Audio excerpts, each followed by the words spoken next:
Hurmatli tinglovchilar, Ramazoni Karim samolyoti yetib keldi. Bu reys yilda bir martagina keladi. Kema kapitani Qur'oni Karim. Yo'lovchilarimizdan iymon va taqvo kamarini bog'lab olishlarini iltimos qilamiz. Musofirlarimizdan yana bir iltimosimiz, safar mobaynida sadaqa, muhtojlardan xabar olib turishni unutmang. Namozlarga mahkam bo'ling. Muhim eslatma, iltimos, harom va shubhali bo'lgan barcha narsalardan tiyiling. Bu safar davomida tuzoqlarga tushib qolishning oldini oladi. Ibodatlarga va solih amallarga mahkam bo'ling. Sabr va taqvoga to'la muvaffaqiyatli safar tilab qolamiz.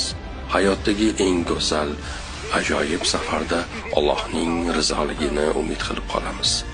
Ramazon oyi muborak bo'lsin.